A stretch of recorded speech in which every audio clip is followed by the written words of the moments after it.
Okay, good evening everyone again. مرحبا Abdullah. Hello community. Welcome GDG North Lebanon members and develop members. Uh, this is the third series and this month in May Fireside Chat. Today's guest is Abdullah Bakhach. Uh, hello Abdullah. Hi, أهلا وسهلا.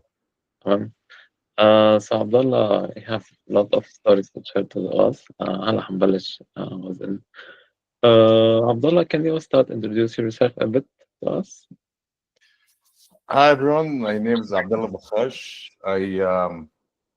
I was born in the States, lived my childhood in Saudi. My youth was in Canada, did my college in University of Waterloo.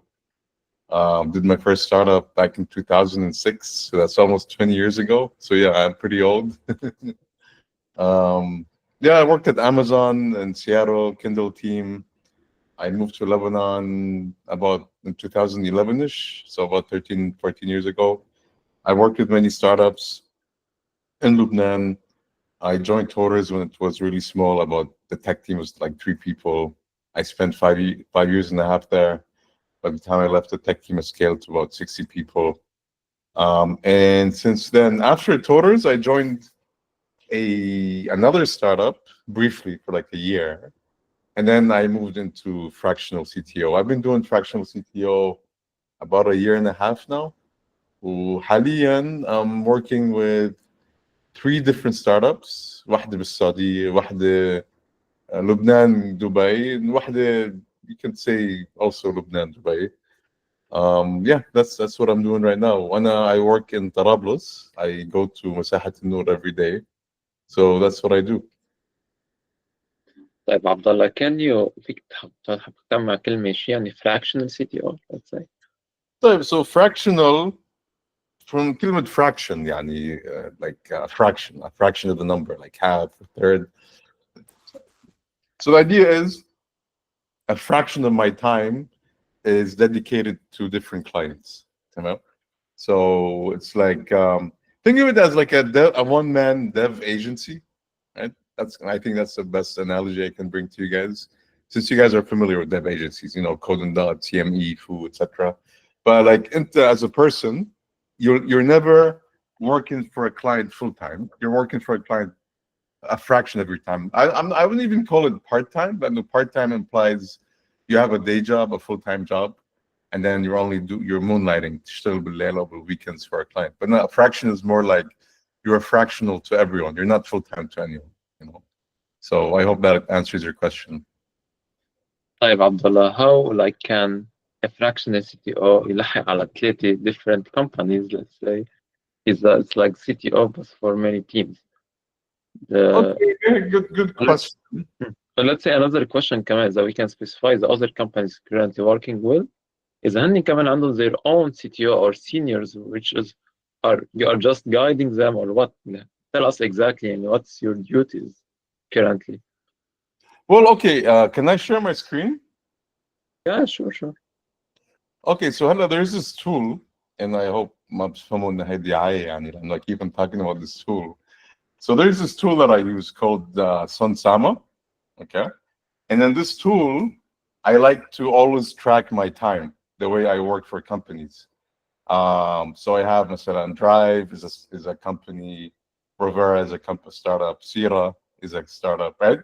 On every day, so my contract with each one of these guys is like 20% of my time, more or less, right? في شوية تفاصيل, we can get into it later, but more or less, I'm giving each of these guys 20% of my time, right? Yeah. Yeah. I thought, okay, so it's called Sunsama, right? So, Han, مثلا, my contract with these guys is like 20% of my time, which translates to roughly 8 hours a week, more or less. So, أنا هلا مثلا, this is last week. It was pretty much close, 8 hours, 6.5, eight and a half, give or take. So, Han, I'm very careful about how I spend my time. I agree with the client upfront. For one client, I do technical product discovery, for example. Another client, I do, let's say, technical recruiting.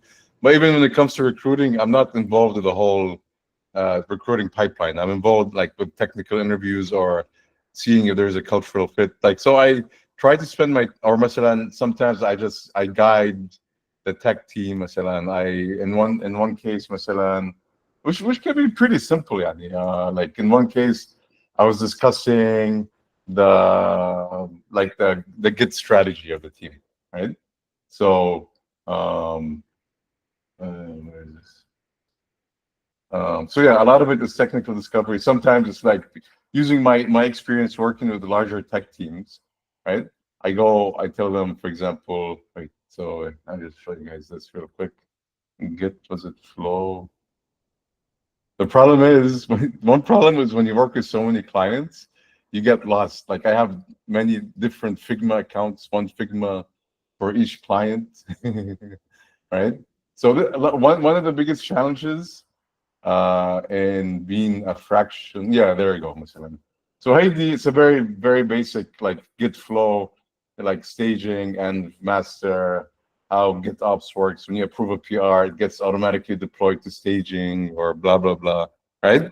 So, so back to your question, Abdurrahman, I try to add value since each company is paying for like a small chunk of my time as opposed to all my time. So I try to spend my time on things that only a CTO or an ex-CTO can do. And not like, it's very rare that a company would come to me and say, okay, Abdullah, we want you to develop this feature, like code it, you know? I don't do that because, I mean, that's not, you don't pay a CTO to develop code, right? Like, you can pay a CTO to review the architecture, or to review the work of the team, like how's the team working together, you know what I mean? So yeah, like this is kind of what a CTO, a fractional CTO does. So من الأول, the arrangement between and the company is you're giving them limited time. Sometimes what happens is that they ask you to put more time. So then you come and you're like, okay, I can bump up like 20% of my time to 40%, but then you'll have to pay double the price, for example. So you kind of give them packages, you know. Oh, by then fractional CTO guys, if you go to LinkedIn and just Google fractional CTO, or on LinkedIn, you'll see that there are some very good, famous people who are working now as fractional CTO. So it's not that rare as a job choice. يعني مثلا Khalid Rashad, I'll type his name here, and you guys can look him up on LinkedIn. Khalid Rashad. This guy's ex-CTO of Talabat, right? So this guy is also working as a fractional CTO, and this guy, his business or practice is more advanced than mine. It's more like he offers very specific packages. And in fact, I offer packages too, like if I go CTO services.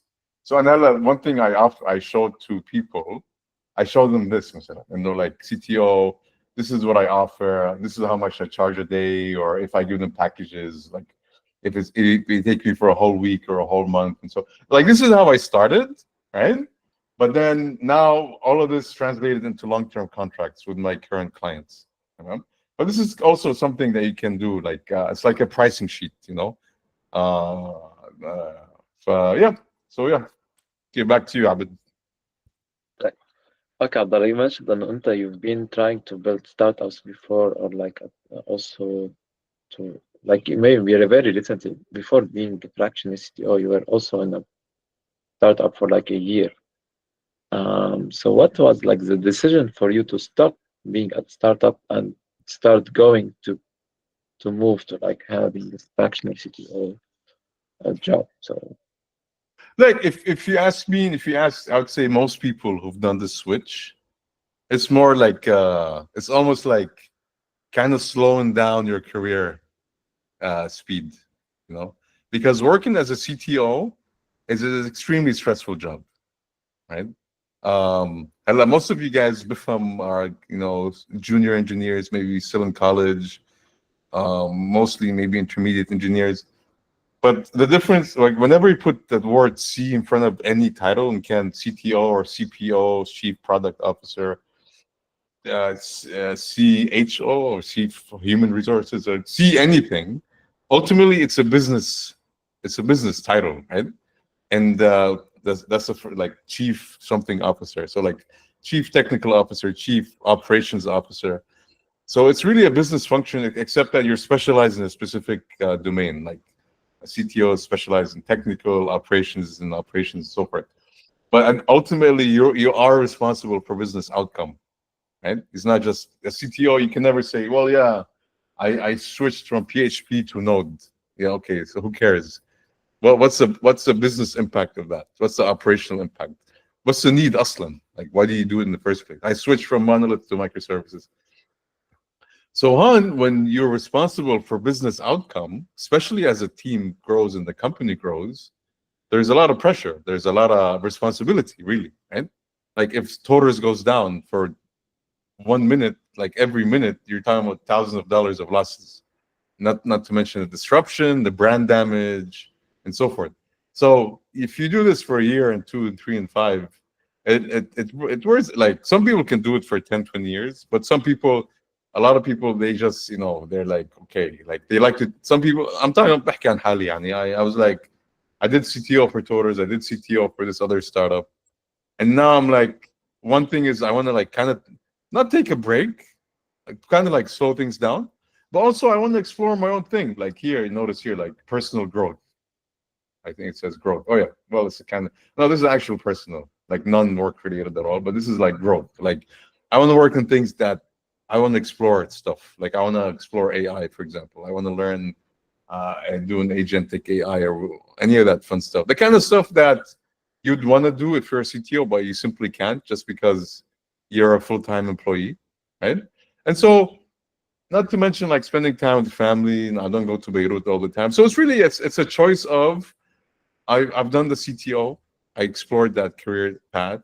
I did well. Torres is doing well, alhamdulillah. And now it's more like I want to not take a break, but I want to calm things down. I want to slow down the pace of my career and my job, and at the same time do things that I enjoy. You know what I mean? Does that mean going from CTO to fractional CTO? It's a permanent thing? Not necessarily. Like some of these startups I'm working with, they are small startups, and maybe if they get funded, they grow big and so on. That they might hire me full time. This is another reason also, that as I switched from CTO to like full time CTO to fractional CTO, is the fact that the last company that hired me as a full time CTO, I noticed that they pay you well as a full time CTO, but then as a full time CTO, you're really expensive. That's a fact. Especially, this is another thing, guys. A lot of times your career plateaus. I'll write it down here. يعني شو يعني plateaus? Career plateau, or not حتى مش plateau, peak. You know what I mean? Sometimes you're in the space, you become a CTO of a big company, like Torres, right? And then for some whatever reason you leave them. Like how many Torres are there in Lebanon? Not that many. تعدوا أصابع like in one hand, right? So it's not like, oh, okay, I'm done with Torres. Okay, who wants to hire me as a CTO? Fu, do you guys need a CTO? CME, looking for it's not, you know what I mean? It's not like, it's much harder to get a job as a full-time CTO or once you become really senior. You know what I mean? And I'm sure you've seen a lot of like very talented people who are having trouble finding a full-time job just because خلاص يعني you're kind of overqualified, right? And at the same time, you being a CTO of a very big and successful company like Torres, you have a very high salary. And then you come back and you're like, okay, who can afford me and pay this price? They're like, we're not as big as Torres. We don't have, our tech team is not 50 people strong. We don't have like 60,000 orders a day. We have 100 orders a day. So why should we pay you the same salary that a company that's 10 times our size or 100 times our size? It doesn't make sense, right? So initially, actually, I started pitching myself as a full-time CTO. Part of it, in addition to me resting, part of it was also kind of, how do I say, responding to the market reality, right? You go around knocking on doors asking for a big salary, a big job, and you see no one's offering it. But at the same time, they're interested in taking part of your time. They're like, okay, we can't afford you full time, but we'd like you to work with us part time or like on a fractional basis. You're like, okay. So this is where this realization came in. It didn't happen overnight. Like it took me several months of job searching, and I kept on getting the same signals from the market. And I'm like, okay, this full-time CTO thing is not. I got a lot of offers from مثلا Dubai, for example, or حتى Saudi. Like, oh yeah, come to Saudi, be our full-time CTO. but that's not something I was interested in. I'm still not interested in. Like I like to stay in Lebanon. So I'm like, it's kind of compromising. Like I don't know. Let me stay in Lebanon and Tarabus hatta, and see what this fractional CTO can do for me.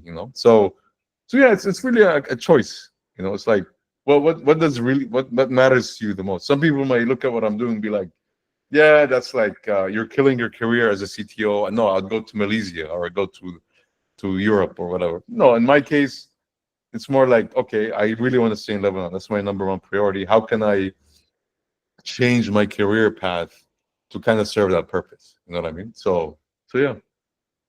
And I think, because I don't want to just make this whole conversation just about me. It's also about you guys and how you can learn from this experience. Now that, because in a way, this kind of the same thing is happening. The whole landscape of software engineering is turning upside down because of AI, Cloud, ChatGPT, Cursor, and all that.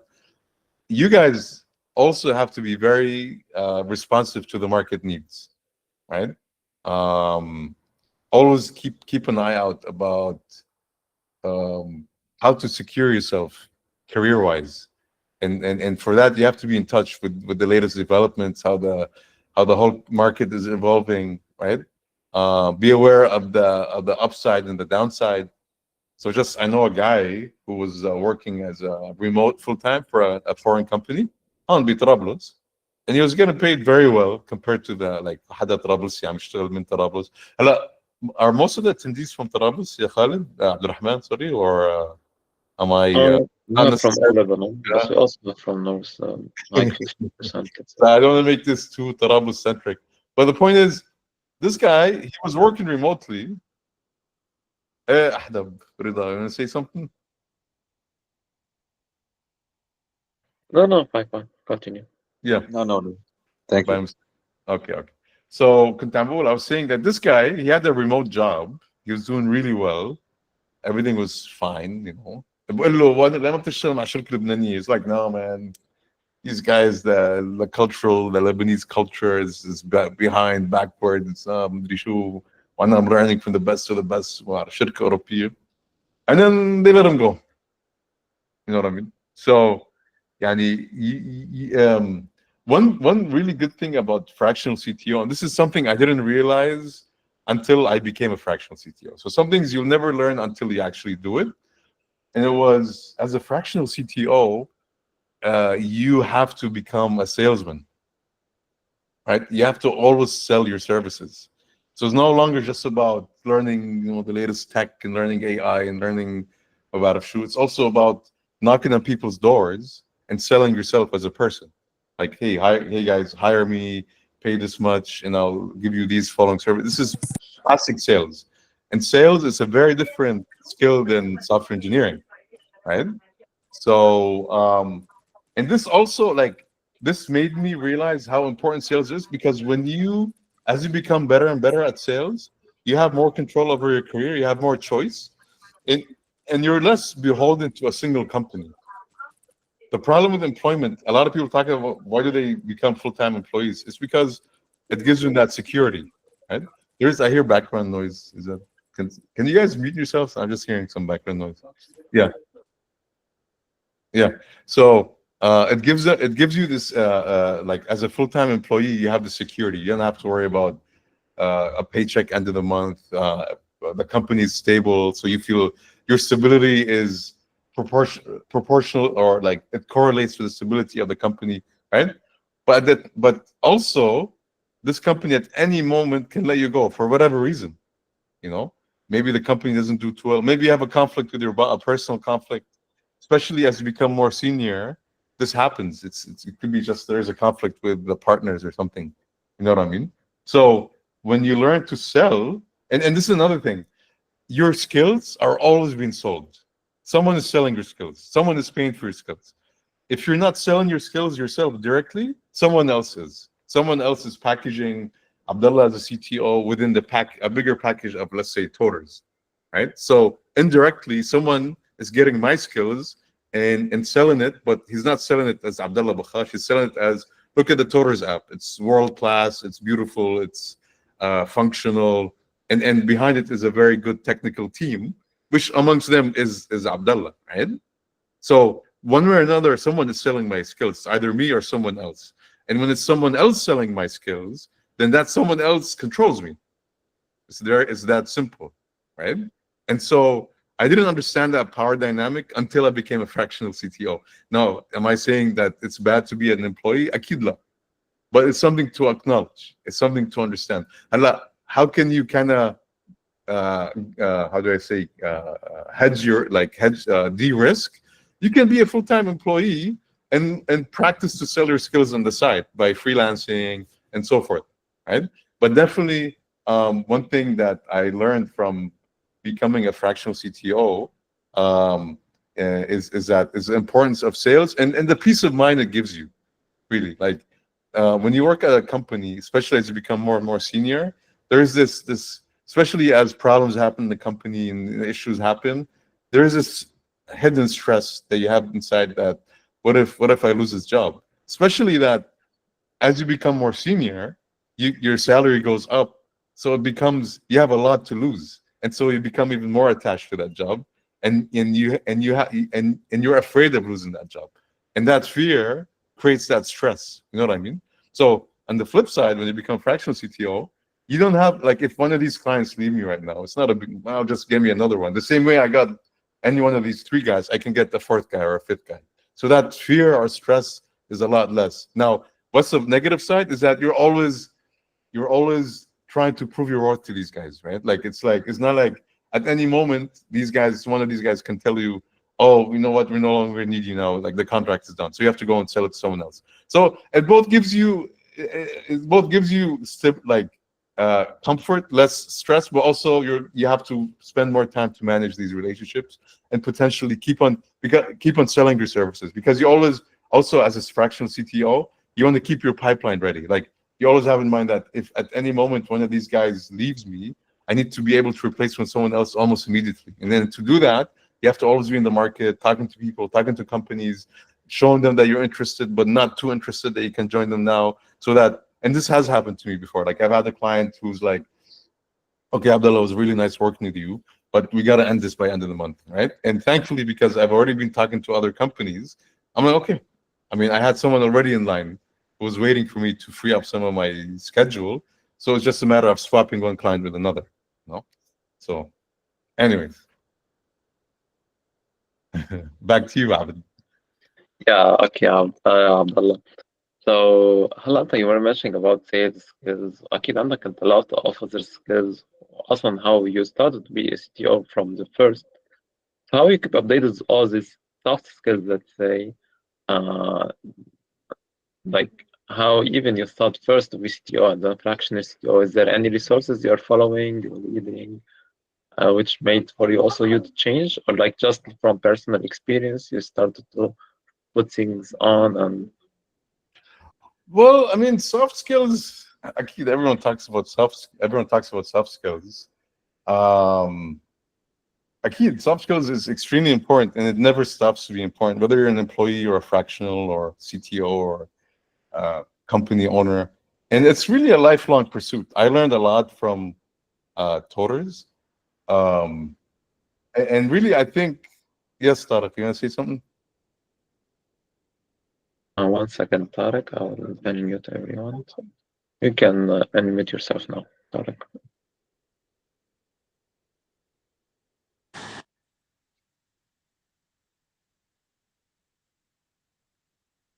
Maybe you raised it by mistake. Maybe my mistake. Yeah. Yeah, Welcome. it happens. Yeah. So like soft skills, I think soft skills, akid مثلا, how to deal with people, how to regulate your own emotions.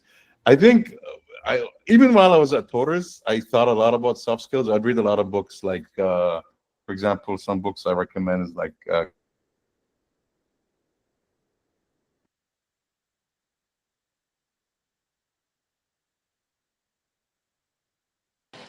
so I was saying some of the books I recommend is مثلا Crucial Conversations, uh like books like these, like I think there was a book called Five Conversations. I'll send the link of my Goodreads later so you guys can see the kind of books I read, and it's categorized. There's a section specifically about soft skills. There is another book that's excellent. It's called The Man Who Mistook His Job for His Life, for example. Right? So there's a lot of books that talks about soft skills, and I was really focused on soft skills. But one thing that I missed, I almost completely while at Toters, and I think it made my soft skills a lot better after Toters, was like really understanding the big picture, really understanding where you fit in as a person, as a CTO within the bigger picture of the company. Right?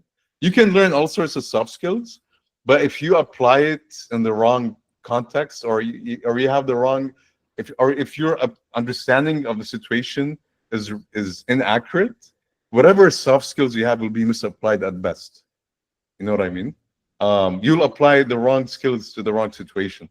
And so I think one of the things that I learned as a fractional CTO was really my role as a person in the organization, really. At the end of the day, as a person organization, you're there just to serve this higher purpose of this bigger company, right? The moment you don't, or you do it less, or the reality of the company changes, I mean, you're very easily replaceable, right? And so, and I only realized that once I left Toters, because then I started looking at things from the outside. One common problem that happens with people, especially as they stay very long in the same company, they fail to see life from the outside. Like, to them, life is that company. I was just talking to a girl the other day, and I was like, "Yeah, how's it going?" I was catching up. She's like, "Yeah, I've been working in my job for 15 years." She's like, "I cannot imagine life out of this job. Like, who am I? Like, if this job ends, who am I?" You know what I mean? Right? That's kind of maybe extreme. Not a lot of people work 15 years in a single job, especially not in our generation. But still, even if you work 3, 4, 5 years, um, and this is where it's very important that you keep your antennas up. You keep on being aware of, like, who am I? What am I doing? What's my real value? How do I fit in the big picture? And it's very important that you decouple those questions from just this bubble of this company you work at, right? So back to the soft skills question. Soft skills alone is not important. Is not enough. What's also equally important, and it complements soft skills very nicely, is having a very good grasp of the facts on the ground, right? And I think this concept, simply appreciating reality, right? It's described very beautifully in this book. It's called The 6 Pillars of Self-Esteem, right? Just as the first pillar is just basically living a conscious life, which is basically understanding reality as it is, and not being not kind of, how do I say, not evading reality. This is, I know it sounds very cliche, very obvious, but if you dig deeper into it, you'll realize that it's a very underrated skill, so to speak. You know what I mean? So yeah, I know that's very philosophical, but I hope that kind of answers the question. But like, Abdul, I know you asked me, a part of your question was also about sales and how do you do sales and so on. Sales is a very deep, rich, interesting topic. Like, I was once asking a friend of mine, who does really well. He's also, well, no, he's not really a fractional. He's kind of running his own agency. And I'm like, how do you sell so well? You're always having this big pipeline of big clients. He's like, he's a designer, by the way, UI UX product designer. So he goes to people's LinkedIn pages, right?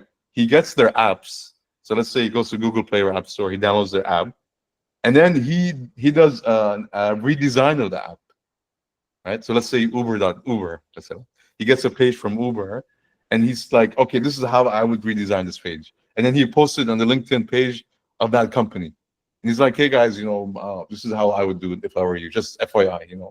And they're like, wow, man, this guy's good. So they contact him, and then he gets him as a client. You know what I mean? So there's a lot of books about sales. I've worked with sales maybe years and years ago, even before I got into engineering. So I've always maintained that passion about sales. But it's definitely a skill that, especially once you start selling your own skills, and you know what I mean? It's very important, because it forces you to acknowledge the facts in the market. If you keep on selling potatoes and the market is not interested in potatoes, right? They're all interested in bread, right? Then you're not going to make money. You can say I have the best potatoes in the world, but it doesn't matter what you say and what you think, because sales sales الناس ما بتجامل حدا. And في مثل, there's a saying that says everyone lies until you ask them to pay, right? They might say, well, man, you're so good, you're so nice, you're this and that. All right, sure, then pay me. I don't have that money now. Okay, then you're bullshitting, right? So when it comes to sales, it forces you to see that, okay, what is the market looking for? Maybe my skills are not that good because people are not paying me for it. You know what I mean? Or they're not paying me enough. So maybe my understanding of my skills is off. So then I have to go and upgrade it, or maybe change my field. Maybe I haven't really caught up with the whole wave of AI. Maybe I got to focus a lot more time on that and so forth. You know. So Yeah, هلا بنرجع بنحكي about the AI part maybe.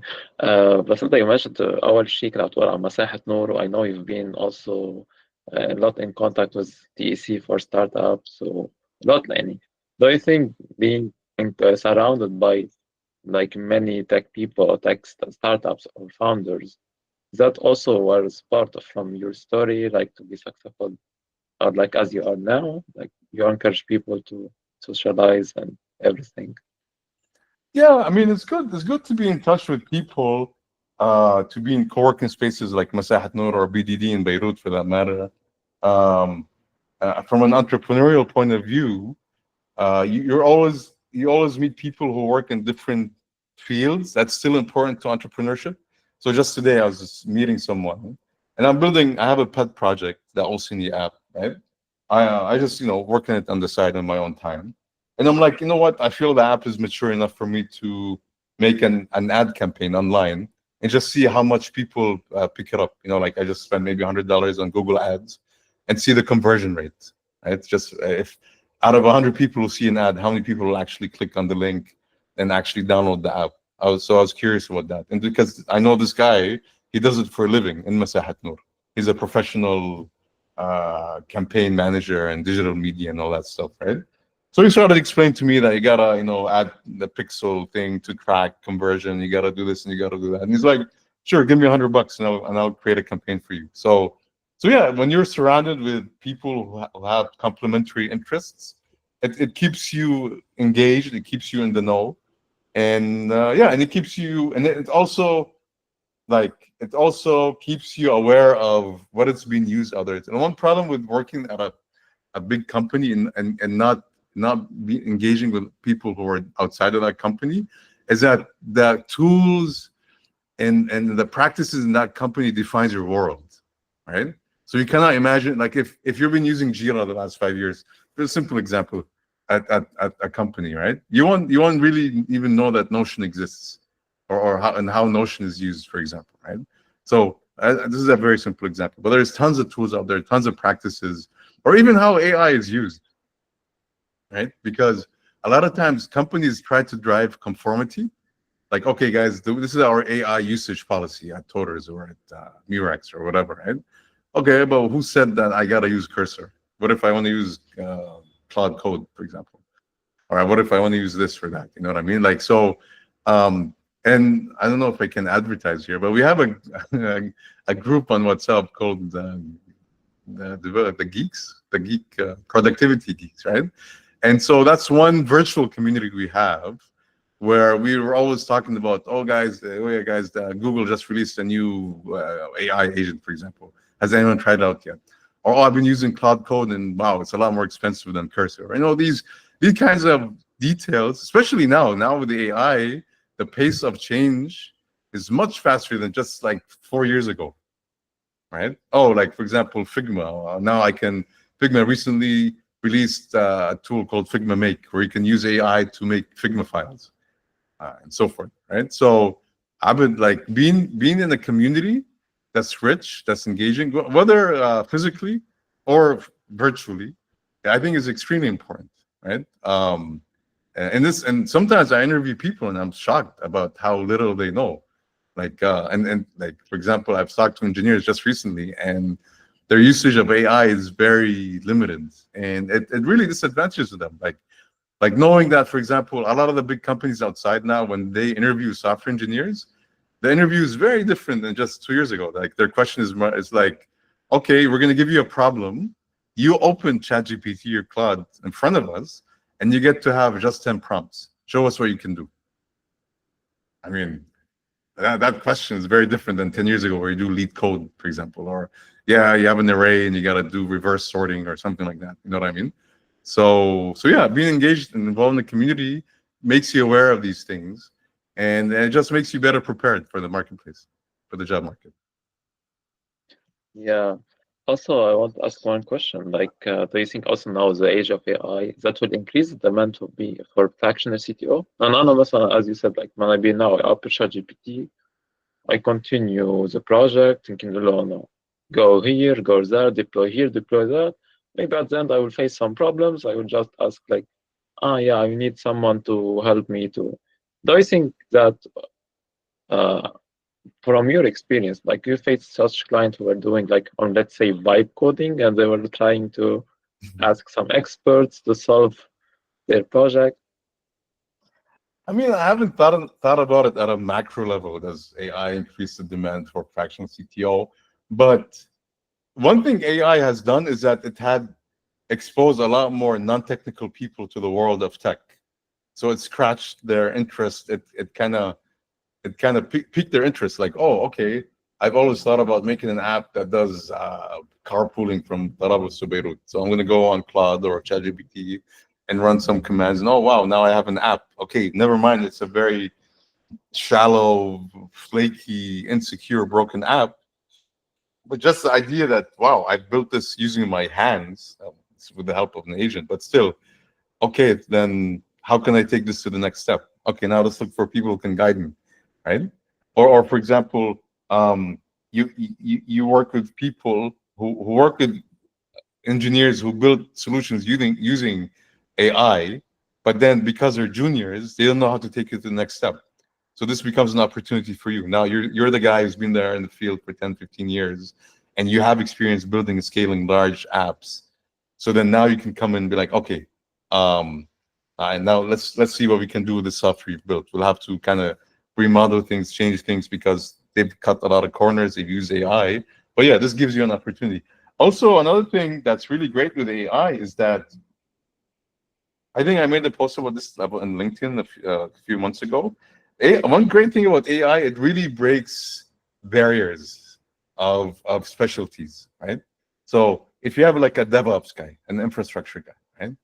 And just by their knowledge and specialization, this gives their job and their sales some sort of protection, some halo. Like, okay, don't talk about Kubernetes, man. You don't talk about Terraform. This is my thing. Okay, so let me do my DevOps thing. Just give me the business requirement, and I'll disappear for a few days and then come back to you and I have it done. Right? But as a business owner, you can ask Claude or ChatGPT about these. About what is Kubernetes? What is Terraform? How does it work? How does it fit into the big picture? How does it? You can do a lot more research, and so um, it just gives you more exposure to all these different fields. So and it's both good and bad, by the way. Like Abed, to me, I'm not the kind of guy who's like AI is still very new, it's very nascent, right? So I don't like to talk about to come up with these ever like long predictions. Like when Corona first happened, you were like, "Oh, okay, that's it. The office is dead." I hate that. I hate it. I hate it when people get a huge, complicated phenomena, and the first few months or even the first years, they come up with these predictions for the next 20, 30 years. Like, I feel life is much more complicated than that, right? But I was talking about with the AI, the negative side is you also end up with business owners who start talking about things who they don't really understand. You know what I mean? It's like the guy who thinks they're a weapons expert because they watch James Bond movies. Man, you know, you just watch movies, man. You're not a weapons expert or a martial arts expert. You know what I mean? Because you watch Jackie Chan, right? So you have these business owners that come and start talking about all these things, and you realize that they just got this stuff from ChatGPT, you know. But then, so here you have to kind of educate them and show them where they're like falling short and so forth, right? So it's a double-edged sword, right? But in general, definitely the people who are disadvantaged now are the juniors, right? So I think this is, and I want to talk about this point, even though it's not strictly related to the topic of fractional CTO. But right now, as juniors, just being good coders is not enough to prove yourself, to get a job, right? That skill is commoditized. You know what I mean? Commoditized meaning it's like so, do you imagine someone coming now putting on their CV they know how to use Microsoft Word? You know, like, oh yeah, well, everyone knows Microsoft Word. Oh, I know how to type. I know how to send emails. Right? Oh, I know how to code. I know how to make a CRUD app. I know Laravel. I know React. I know Flutter. Okay, big deal, man. I can go on Cloud Code and just ask it to do this app. It'll do it beautifully. Right? So now there is more pressure on the juniors to get deeper into the product world and the business world. Right? So now when I look at applicants, I'm more interested in, so what apps have you built and how did you sell it? How did you market it? How did you promote it? How did you get the feedback from the usage and refine it? As opposed to, oh, I write these beautiful algorithms, right? When I talk to my cousins and friends, like people ask me for advice, I'm like, I have a way for you now as juniors. It will guarantee you a job, for example. And is, for example, this is one example. If you build an app right now for carpooling between Tarabus and Beirut, using Cloud or ChatGPT, Flutter or native, I don't care, right? You actually build it, you deploy it on the store, you put Post Hog on it or Mixpanel or one of these analytics tools. You promote it, you make ad campaigns, you get users on it, you monitor their usage and so forth. This, no matter how junior you are, I guarantee you this will get you a decent job, right? So, so the AI wave it's just putting a whole new pressure on the new engineers, and for the existing or senior engineers like myself, and I'm sure some of the people on this call, I've noticed some names, Alim Salim and so forth.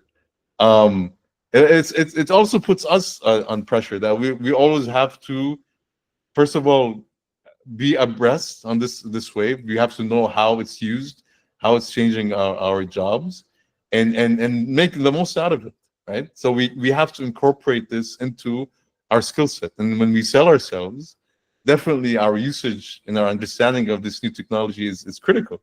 And if we feel too secure, thinking, yeah, but I'm a senior, I'll never be replaced. No, that's that. I think that would come down to what I mentioned before about the 6 pillars of self-esteem, that you're simply not acknowledging reality. And like Jeff Bezos says, reality is the undisputed champion. It never loses, right? So, yeah.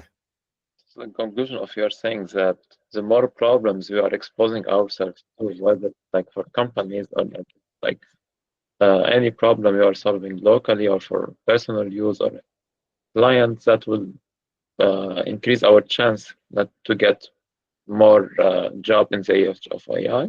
That's No, no. What I was saying was you have to you have to distinguish yourself. You have to show like you have to prove your skill in the non-commoditized uh, world, right? So now software, for the most part, especially the junior stuff, the simple stuff, like I tell you, okay, stuff like scaling a complicated system, right? This is harder. This is harder for ChatGPT to do or Claude, just because it's a lot more complex, right? Then okay, I have a UI and I want you to do it for me. Definitely, this is something Claude can do, right? But if you tell me, okay, Toters now is hitting 100,000 orders a day, and the infrastructure is breaking, it's not keeping up. We want to improve that. This will be a lot harder to feed to Claude and have them fix it. So this is where like system architects and senior people and really specialized people have more protection than the junior guy who's just happy that they can do a Hello World app or like a CRUD app, the kind of stuff that you see from SE Factory final project. With all due respect to everyone, right? But even the architects and so forth, they cannot feel too secure because you never know. Maybe someone can feed a system architecture diagram to Claude and cannot come up with good suggestions, kind of thing, right? So you want to be a couple of steps ahead. You want to be like, okay, so what is there the things that Claude cannot do? Okay, I need to have a deep understanding of the reality on the ground, basically the product, the business, and so forth.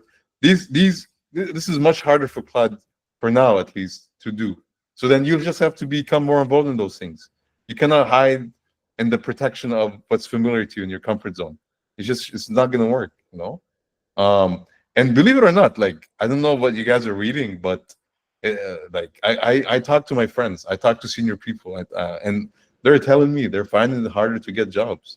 The salaries, it's becoming harder for them to go negotiate salaries. Like AI has changed things, right? So, and this is also one of the reasons why I did fractional CTO, right? And like me personally now, I'm a lot less willing to hire people. Like I know this is not the politically correct thing to say, or not the positive vibe thing to say, but Nanjad, because I mentioned this also on LinkedIn, and I mean it. I'm like, I'm a lot less tolerant of engineers in a bad mood these days, because Claude is always in a good mood, right? Claude is always happy. Claude is always like, "Good morning, Abdullah. Fancy a coffee?" You know, like I'll never get a Claude telling me, "Man, بدي زودة مثلا," or "Man, you know what? I'm not feeling good. Man, nothing is working." Okay, man. You know what I mean? Right? So, or مثلا an engineer telling me, "Okay, man, like this is you're giving me a problem, but this is a front end thing. I'm a back end guy. This is Flutter. I'm back end, or this is this like, dude, with what do you mean you're Flutter? You're mobile, or you just have to ask Claude a few questions and that's it. Oh, Abdullah, can you go to the mobile guy and tell him what are the endpoints on the homepage so that I can go and stress test it? Dude, just get the code on Claude and ask Claude that question. Tell him this is the here git clone mobile app. Okay, Claude, tell me what are the endpoints on the homepage. Boom. So this whole attitude of I'm this specialization or that specialization is just completely and I get that. Like I've hired people. By the way, I don't know if I mentioned this when I was talking about what I do as a fractional. Part of what I do is also hiring teams and managing teams. Right. So sometimes I actually do get a project and the client pays me for the whole project. He's not paying me for my time. He's like, okay, like a typical dev agency work, right? But except that I don't hire full time people. Just my business size is not that big yet, right? So I do hire people, freelancers, and okay, one freelancer is a Flutter expert, the freelancer is a backend, one guy is a DevOps, and so forth. And sometimes what happens is we deliver the service, the product, and then we extend the contract by providing maintenance contracts, and which is typical in the industry, right? Or even sometimes we say we want to add features and do more sprints and so forth. One thing I realized is what I did initially, I get a maintenance contract that's signed between the client and my company, which is called Global Labs, and then I create individual separate maintenance contracts with each freelancer, right? So I tell a freelancer, okay, you're on retainer this month. You're going to give me 10 hours max. Anything beyond that, I pay you hourly, blah, blah, blah. This is your scope of responsibility. You're the guy who's responsible for the mobile app. You're the guy who's responsible for the backend. You're the guy who's responsible for the DevOps, right? And then a problem happens. The client calls me, he's like, Abdullah, listen, the site is down. There's a bug. There's this or that, right? And then I talk to the backend guy. I'm like, okay, can you help me fix it? And they're like, no, this is a mobile problem. I talk to the mobile guy. It's like, no, it's a backend problem. So I'm like, you know what? I'm just going to do this myself. I have all the repos. I feed them to Claude. I see the bug. I fix it. And that's it. You know what I mean? So this whole maintenance contract with different people just stopped making sense to me, right? Like I actually ended those contracts and I started doing maintenance myself, right? So um, th- these are new business realities, like uh, uh, and it has a real impact. So as software engineers, you guys have to be made aware of these changes and acknowledge it. Like there are certain things it's not acceptable anymore. You know, you cannot say I'm a mobile guy. You know, that's out of my expertise. That's just is not. If you say that, you just become irrelevant. You know what I mean? So yeah. Yeah, I even like myself, I experienced the difference between during interview. يعني I was like in 2021, some typical question during interview will be like, okay, how about using advanced for using, for example, JSON-B inside SQL, for example. This is one of the very special questions I got. But in the age of ChatGPT and AI, they start to ask, yeah, what's your approach to integrate AI for search in database, for example, on this thing? So they expect you indirectly that you are already aware of the new AI. Stuff, and even they are backend engineer or whatever. Yeah, Uh, and by the way, Abid, since you mentioned this, I think one of the lessons I want to also share with you guys based on my experience as a fractional, like when I started doing this, so for those who joined late, this is me breaking down how I spend my time during the week for each client. Okay. Um, so one thing, the way it impacted my behavior is I'm much more careful with how I spend my time because by definition, my time to each client is very limited, right? So I cannot go and do autopilot work for a client because they'll realize that and they're like, we didn't pay you this much just so that you can do something without really applying yourself. So that's why, like at the beginning of the week, like I go into my weekly planning and I'm like, okay, this week these are the things I want to do. Oh yeah, prepare for the fractional CTO. This is one of them, right? So you become a lot more careful with how you plan your time and how you use it. Okay, just because your time is much more accountable. But this shouldn't stop you from. You can do the same even as an employee, right? Even when you work for someone, you should also hold yourself to very high standards in how you use your time, and definitely there should be time for growth, right? You have, even if you're a full-time employee, you have to put in those hours that's outside of the scope of what your boss is expecting you to do, just to keep up to date, just to learn AI, just to, like what I tell you, the question, the point the guy just mentioned, that how are you gonna incorporate AI into search? If you're like, oh, I have no idea, then that just made you a bit less relevant in the job market, right? There's this AI rage, and you're just unaware of it. You know what I mean? So yeah, like I strongly recommend all of you guys who are on this call to not just like you can use Fansamo or any similar tool. It's just a concept of what am I spending my time on? Like a lot of times, engineers or like employees, they're like, okay, I'm getting paid to work 8 hours a day, so I'm gonna put in the 8 hours. I'm gonna warm my seat for 8 hours. But how are you being really useful in these 8 hours? You know what I mean? So and if once you start doing that, that's your first step to entrepreneurship, really, because now suddenly you're having more ownership over your own time, and that's a very transferable skill as a full-time employee or as a fractional CTO or as a full-time entrepreneur for that matter. No? Very insightful information, Abdullah, but we don't have much time, I guess, already for you to continue your growth, but we leave some time for some Q&A, some audience have any. Uh, so feel free to direct and mute yourself if anyone of you have question.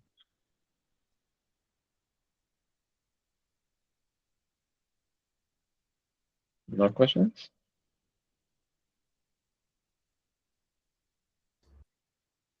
It can be written as well if you guys want.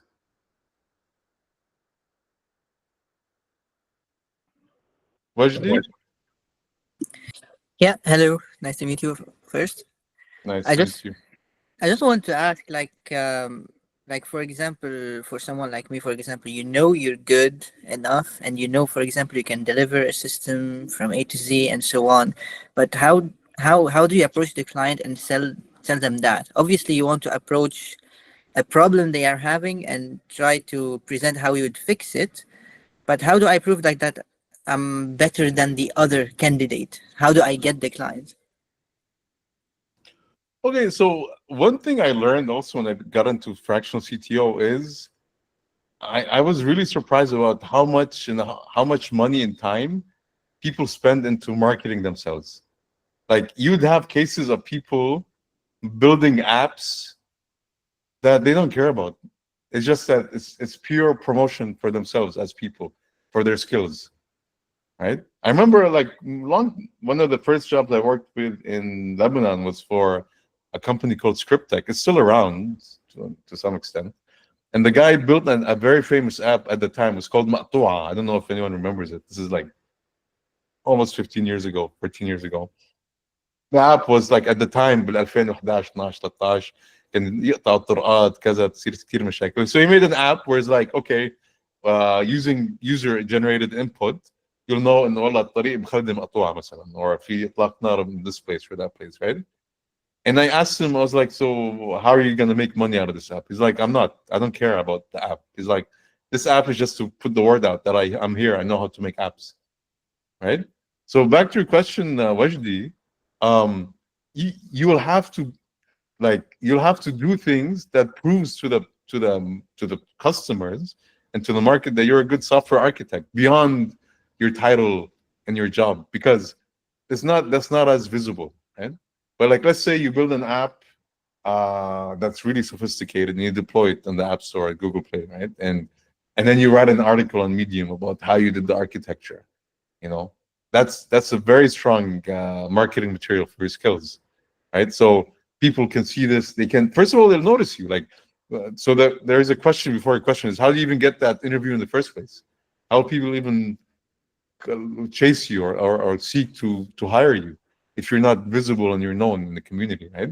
So um so yeah, like usually and this is something like you want to build these artifacts that proves your skill, that shows your skill, that demonstrates your skill.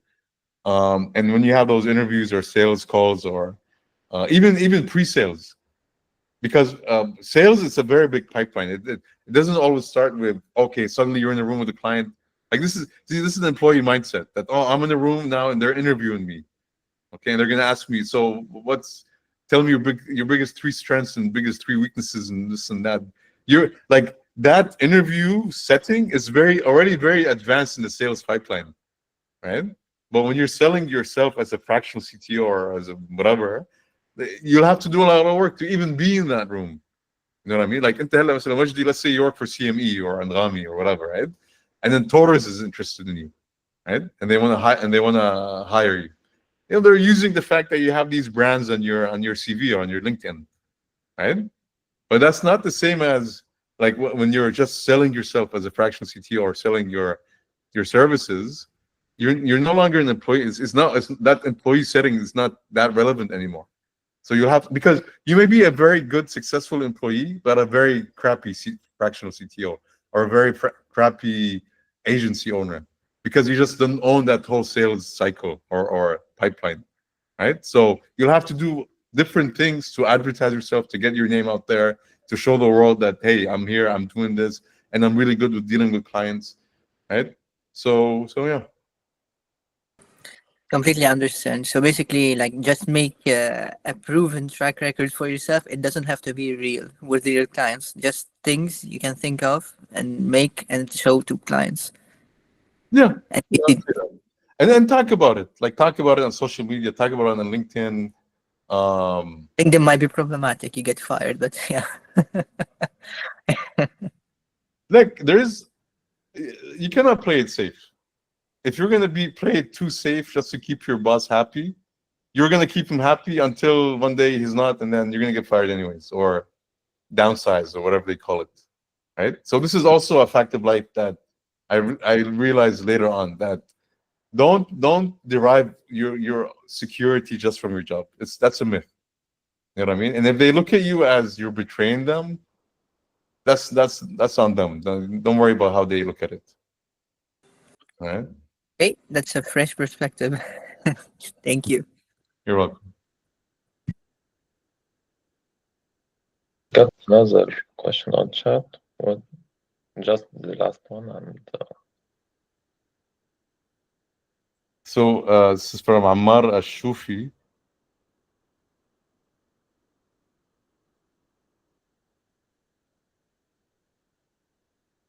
Well, look, if you're still a junior, Ammar, you have to put in the time to become a very good software engineer. So if you're at the beginning of your career, don't worry about being a CTO or CPO or C anything. Just focus on your very basic craft, which is being an excellent junior software engineer. You know, and for that, I encourage you to work at the big good companies where they have excellent technical managers and excellent technical cultures, like Andrami, Totors, Fu, well, to an extent, Murex, and so on. Right. So this is where you really get to hone your technical skills. And after that, you want to work in the companies where they involve the engineers a lot with the commercial aspect. You know, so you're not just behind the wall of product managers and project managers. You get to talk to clients. You get to do demonstrations. You get to maybe it's a company where it has a culture of showing the analytics and how the company is doing to the engineers, so they can see how impactful their work is, right? So I remember once my brother was interested in becoming a CEO, and he comes from a product background, right? And one thing was told to him was like, you can never be a CEO unless you have very deep commercial experience. Commercial is basically selling, people paying, you signing contracts, or you pricing, being involved in the commercial aspect. So to get closer to the C level, you have to inch your way more and more towards the commercial side of things, so that you can see the business impact of your work. That can be a very long journey, but just you can keep that in mind from the very beginning, right? So yeah, Ali Ramaiti, raise your hand. Can you? Yeah, you go Yeah, ahead. right. Okay. I have a question regarding like if someone is a senior, okay, what is the skill or what is the things that he need to prove for the management to be able like to be promoted as a tech lead, let's say. يعني is the time the thing that will make him a tech lead, or he need like to work on the soft skill, on other skill? What is your point about that?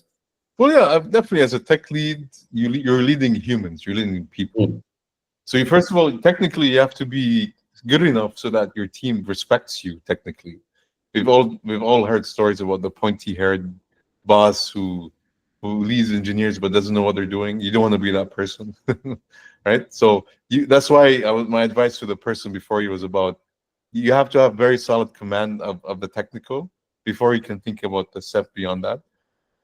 Once you have that solid command, you want to also have that people skills, right? Where you deal with people, where you know how to manage different personal traits. You know how to deal with the aggressive type, with the passive type, with the introvert, the extrovert, the person who's having life problems, and so forth. So this is where people skills come in. And I remember one guy that I knew who was so good at both. One of his best trainings was simply the fact that he was very engaged socially. He had a lot of different types of friends, and then so he knew how to deal with all sorts of different personalities, right? So your boss will have to sense that you have that emotional intelligence and that emotional maturity. It's very rare that they would offer this to someone who's a mm, classic geek who hides behind the monitor all the time and avoids conversations and avoids people and avoids gatherings. And sometimes they do it anyways, and then they end up doing worse. Not everyone, by the way, not everyone should be promoted. Some people it's better. They may do really well in their career, and once they get promoted, they flounder just because, like, this is a common story that a guy was good at sales, they promote him to become head of sales, and then they do a bad job because they're just not good at that. You know what I mean? So, but if you feel that your ambition, طموحك انت, is to become a team lead, then yeah, you mm, gotta practice. مثل ما يقول مثلا العلم بالتعلم والحلم بالتحلم. You want to practice your soft skills. You want to apply yourself. You want to go to like social gatherings, go to meetings, even be like what. Like I remember a guy I knew. You'd be surprised how much your own daily life behavior leaks into your work, right? Like I remember a guy I knew. He's the kind of guy when I hang out with him, we walk in the street. Is a بيجي أي شحات دغري, he pulls his wallet and he gives him money, right? And مثلا he has members of his family, he's always helping them, right? This guy did so well in his career because he likes to help people, which is a very important, not even skill. I wouldn't call it a skill. It's more like a character trait at his job. When people ask him for production support, he would go out of his way and help them, and this really helped him get promoted and go up the ranks, right? So this is also a chance for you to reflect on your own character and your own traits and how you deal with people in your life outside of work. And you can ask yourself, I don't want to make this sound like you want to be a utilitarian, like every relationship you have is just to achieve a career goal. أكيد mm, لا. But no, at the end, you cannot separate the personal from the professional, right? So you want to look at the things that all of us have strengths and weaknesses, right? You want to build on your strengths, and then look at your weaknesses and see how you can improve that for both you, and it helps you at the end for both your personal and professional life. mm. Thank you. Welcome. Hisham Al-Ahdam. Yes, hello, Mr. Abdullah. Hey, Hisham. First, thank you for this wonderful meeting. My question is, you did talk about soft skills. So, how can we apply what we read in books to real life in order to improve ourselves and become more successful with soft skills? Well, look, books is just one angle or one aspect. Definitely, books alone is not enough. In fact, reading too many books is bad because then books is just the opinion of the author, right? But you always want to have a different source that challenges those ideas and puts them to test. I was once, I heard a saying, I don't know the exact wording, it was like, the problem with when people they think too much and they have a lot of internal thoughts, like as my sister called it, when you live in your head, you're always thinking and this and that. The problem with those thoughts, انه ما في ضابط لإلهم. Nothing challenges those thoughts. There's no reality check for those thoughts, right? You can always think, yeah, if I done this and I've done that, this would have happened, and I would have done. But like, yeah, but what is holding those thoughts to account? Nothing. When you read books and just books, if you don't get these concepts and apply it in real life, they're just theory. You know what I mean? So reading books is great, but also you want to apply yourself. You want to get out there and try to apply those concepts as much as you can from real life experience. And that's why real life, there is no substitute for real life experience, right? And it comes down to, like, again, this chart that I was showing, like the whole at the end, uh you want ultimately you want to have strong control of where you spend your time, and a big chunk of your time should be towards getting those real world experiences, especially out of work. The problem with work is that it really puts a ceiling to what you can experience. It's all within this bubble of this company, and they're always optimizing for the things that is relevant to them. But there's nothing to say that what's relevant to them is always relevant to you in terms of your growth, right? So definitely build that app on the side. Volunteer with that local TEC or I don't know BDD or whatever it is. Um, if you like engage with those communities, give talks yourself, or like I don't know, tutor people. Like it's these experiences that really mold you as a person and complements the theoretical knowledge you get from books, right? So yeah, yeah. Thank you. Notion. This is not Notion. Who's this? Ali Rumaiti. This is not Notion. This is Sonsama, right? So it's an app. I'm still in the free trial, right? So it's a way to manage your own time, right? So you can look at it, right? Very powerful tool. I think Sunsama is just a concept, but it's like it's just taking that time. Like one thing I do every morning, before like my kids wake up, I go and I'm like, okay, what am I gonna do today? Right? What is it I would like to achieve today? Right? And I do this on a daily basis. And then on Sundays or sometime in the weekend, I do like a weekly plan. Right? So on a weekly plan, I'm like, these are the main buckets that I want to achieve this week. Right? So when you have more, when you live your life more deliberately, you achieve more things. Right? You get to invest your time into things that really helps you grow. Right? But yeah. Very impressive, Abdullah. Thank you for so much for your time. وما شاء الله يعني لا يمل بس I know you have other duties to do and we'll catch up to another session and talk inshallah in the future, maybe inside, on-site as well.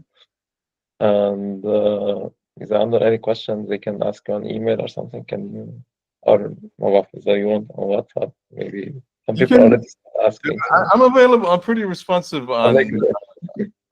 I'm pretty responsive on LinkedIn. So if you guys have questions, feel free to ask me. I'll share with you. Actually, I'm not sure if I have this as a good read. Oh yeah. So this is the here. I share my screen.